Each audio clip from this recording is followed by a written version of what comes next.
So nobody's gonna say anything about the Potaras. They were legal this entire time, and if that's the case, dang, that sucks because our universe didn't prepare for a situation like this at all. You know, when Jiren is just butt stomping everybody across the Tournament of Power and Goku, Vegeta are like the last two remaining fighters and they're getting knocked around. They can't do anything apart from each other, but together they're the solution. But we don't have no Potara, right? So, whoops. Too bad. I guess Caulifla and Kale could slide the Potara Goku's way once they defuse from Kefla, but that's all speculation. Just because Goku's doing them the favor of training them, also I guess building himself up to his peak, of course, doesn't mean they're gonna just simply fall in line. There might have to actually be another transition where they realize, okay, for the sake of our universe, we know Universe 7's intentions, we need to help them out the best way that we can. And I couldn't have been the only one like, wow, is this the way they're going to allow Caulifla and Kale to fuse together? And what do I mean by that? So,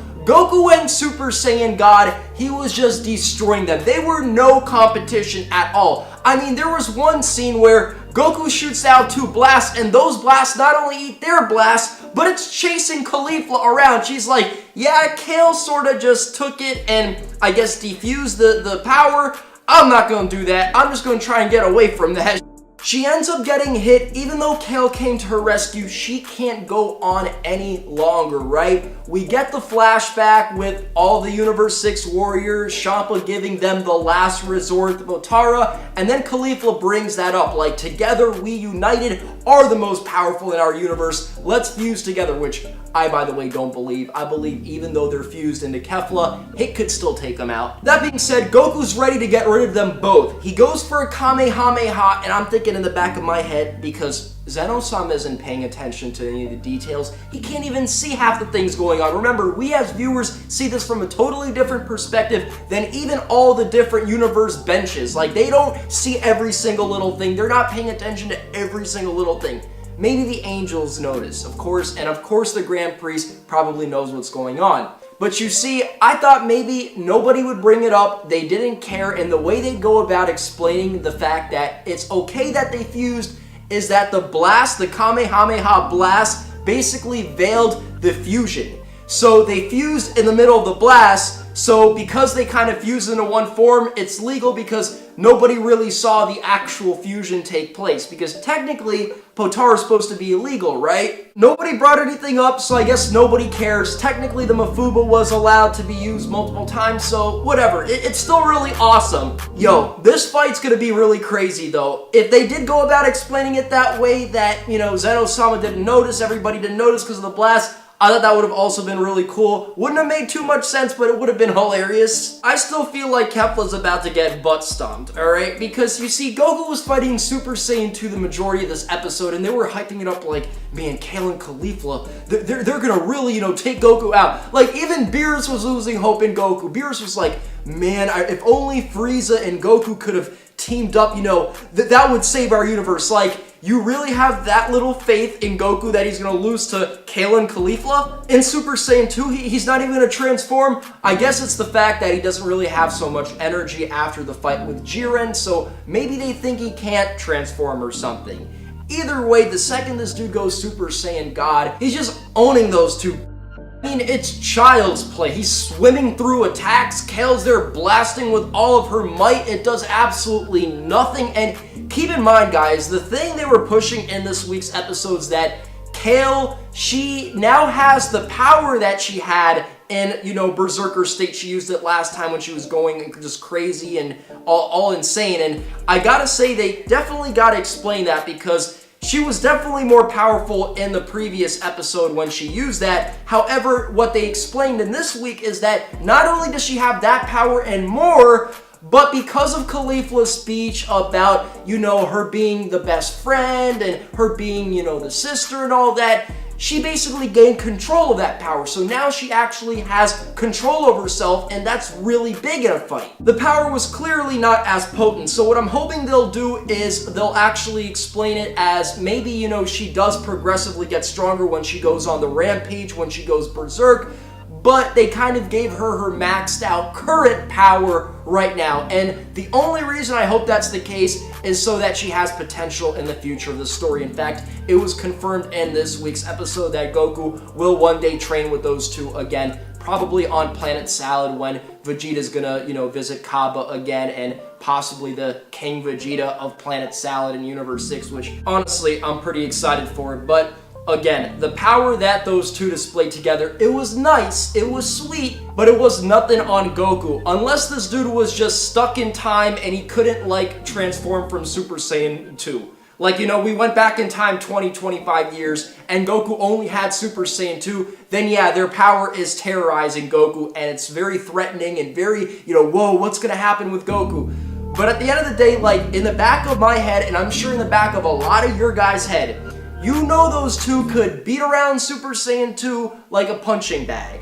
But the second Goku goes God, or Blue, or stacks Kaioken on top of that, or possibly goes beyond his limit, of course, these two are simply no match. So they were hyping it up like those two are really threatening to Goku. Everyone from Beerus, Champa was really worried Goku's about to drop out, but nobody really thought for a minute that was going to happen. And the only excuse they all had for thinking that is that Goku's completely worn out and he doesn't have the energy to transform, which, by the way, could be partially true because he went Super Saiyan 3 and he couldn't maintain that form. But one thing we know about Super Saiyan 3 is that bulky state is very taxing on the body. It's very hard to maintain, and I actually think he uses less at this current point in time in God or Blue than in Super Saiyan 3 because he's constantly trained for God and Blue and to try and preserve as much energy as possible. In fact, in this tournament, how many times did we see him basically in yellow-haired form, not transforming at all, just so that he could save energy?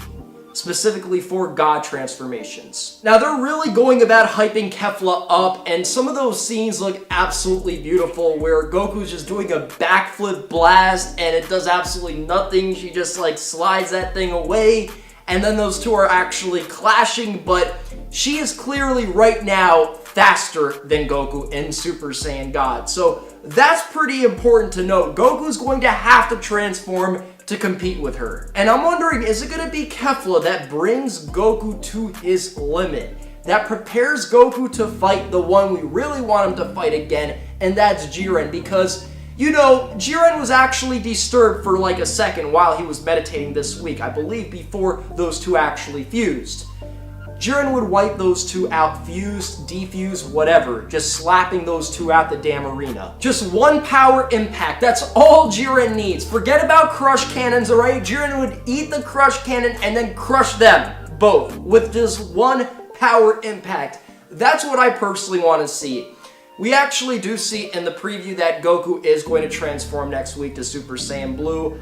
I want Jiren to just be like, you know what, I'm just tired of this. I don't want these two around anymore. Get them out of here! And Goku's not going to be able to do it because they're going to fight for a long portion of time and Jiren's just going to have enough and he's going to take them both out. Fuse, defuse, whatever. By the way, for those wondering if this is a permanent fusion, it's not. That rule was retconned during the Goku Black Saga, the Future Trunks Saga. No longer is the Potara fusion permanent. At the same time, we could end up seeing them Super Saiyan 2 fuse, or Super Saiyan 3 fuse. That would be absolutely insane. Just off one glance of Goku not even being able to maintain that, they go Super Saiyan 3 fused. I think that would actually be a solid fight, guys.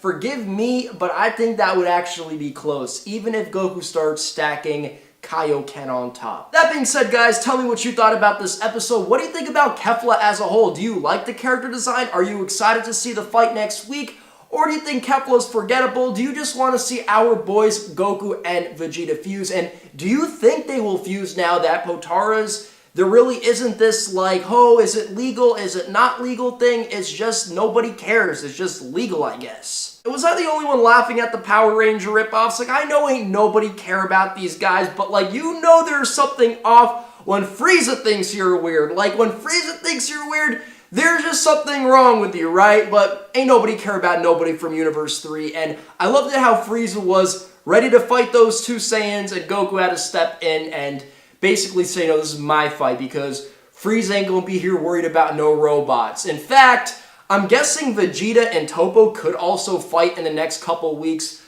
but I don't think we're going to see them fight either. I think it's just going to mostly be Goku and Caulifla Kale. Vegeta, Toppo, if they're going to fight, it's going to be sometime down the line when Toppo got to come in and save Jiren from that butt stomping Vegeto's about to give him. And if only the artwork and animation were as good for the hit fights as this week's episode. Like, I'd much rather see hit fights than, Caulifla Kale going at